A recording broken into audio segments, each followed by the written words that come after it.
experience, I worked with two organizations in a surgical hospital during the Russian invasion in Afghanistan, but the hospitals were in Pakistan, Peshawar. One was the International Community of Red Cross.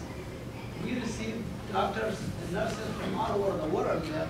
And the other hospital was called Afghan Surgical, Mohammed pbuh Hospital, was running by Jamaat Islami of Pakistan.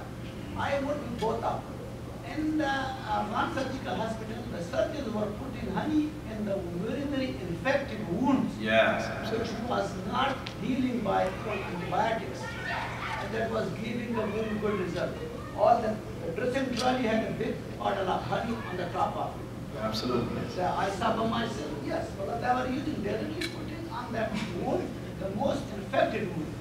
And then the ICMC, International Community of Red Cross, I worked there 10 years also.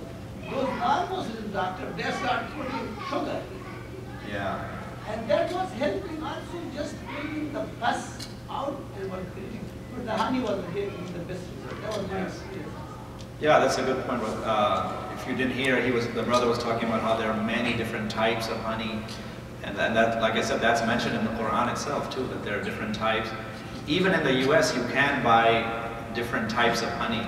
Meaning, especially if you go online, like you mentioned, for example, orange blossom, where there are literally hundreds of different types that are based on specific types of flowers. That's very true, that you get the taste of that flower essence in that honey. But you can buy that here as well, and there are many different types you can buy. He also mentioned how honey is used for wound healing and wound dressing. That is very true. Probably the most well-researched application of honey in the modern world relates to its antimicrobial effects and the related benefit of wound dressing. And that's true, even in hospitals, there are now products that are used for wound healing that are based on honey. And even one other point, have you all heard of something called MRSA?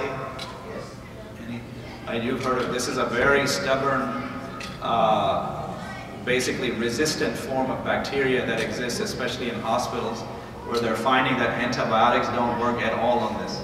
And people often get it in hospitals or in doctors' offices, so it's a big problem in modern medicine. They found that certain types of honey, including the Manuka honey that I mentioned from New Zealand, is effective against that. So, there are a lot of things out there that, as I said, we just simply don't know. But, okay. Is there any after effect of cupping? After effect or side effects of cupping? You feel better. I mean, generally not. But yeah, but it's a good and fair question. On the negative side, because you have little tiny incisions, you can have little marks on your back, and from the suction it creates some redness on the skin, but that doesn't generally hurt. So you should be aware that you may have marks on your skin for several days. In a small percentage of patients, this people should be aware of too, small percentage of patients, meaning probably 2% or less, some people get, and this applies when they lose blood or a lot of fluid in general, they get lightheaded or dizzy or can even faint. And it's not so much just because of hijama. These people sometimes, even if they go and give blood for a blood test, they start to faint or get dizzy. If they have massive diarrhea or they vomit a lot, they'll start to get that. And it's typically due to a sudden drop in blood pressure or sudden drop in blood sugar or both. So that's one thing to keep in mind. But generally, it's all positive other than these few things. Yeah. There's this blog about specific dates, specific dates. Oh yes. So is there any scientific reason for that, or? That's a good question. Reason for the dates? I mean, there's 17 or 19. Yes. And it can be done any other day, or?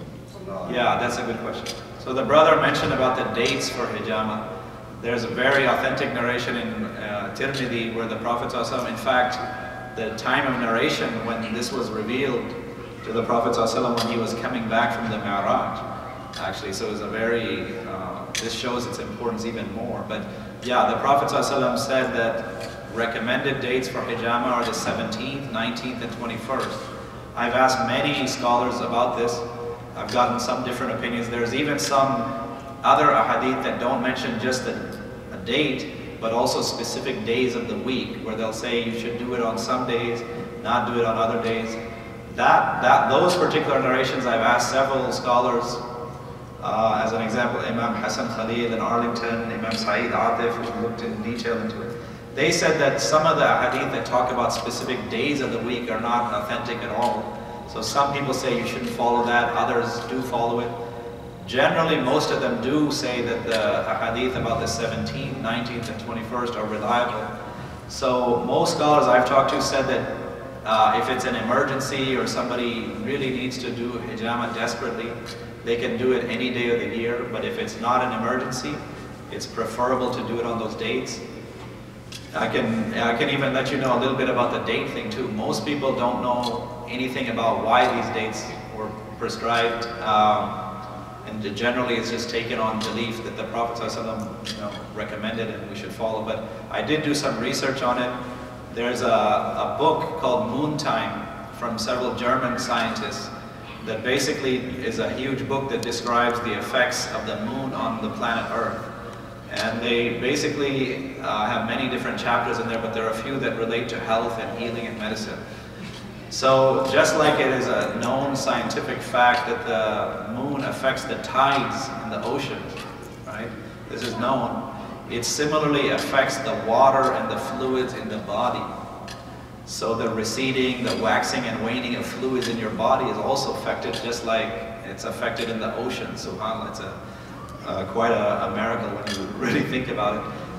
On a practical level, what that means is, in the first part of the lunar month, it's generally good to build up, or what we call tonify, energy. In the second part of the lunar month, it's better to do what we call detoxification, or drawing out a fluid. And again, that's based on that theory of the moon and how it affects the fluids. So Allahu Alam, there may be some other wisdom behind it, but this is what I've read. Could this be tied with the Ayyam al-Bid fast? Some people think that, but the Ayyam al-Bid are generally 13th, 14th, and 15th, so it's not the same. So this is distinctly right after the middle. So fasting is a means of detoxing our body, so is it possible that a day or 2 days after that, then cupping? Is there an association? Yeah, Allahu Alam regarding the full wisdom behind it, but yeah, Ayyam al-Bid are obviously good days for fasting, and what I would say is probably yes, just like fasting is a type of detox, hijama is another type of detox, but it's in a different way, right? And that's why even some of the scholars say that after Ramadan, it's good to follow up that with hijama, right? To basically complete the process. So it may relate to that, where you do the fasting around the 13th through 15th, then after that, to do even better cleansing and detox, you hit it with hijama. So that could be part of it. Yeah. Yes, just would like to know if you have, you can get the details from your full presentation or other specific resources that you recommend. Yeah, actually that's a good point. I did come prepared with 1 second.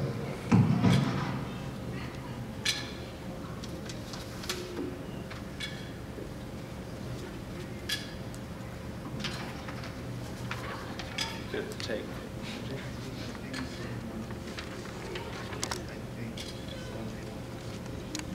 If anybody, let me get that.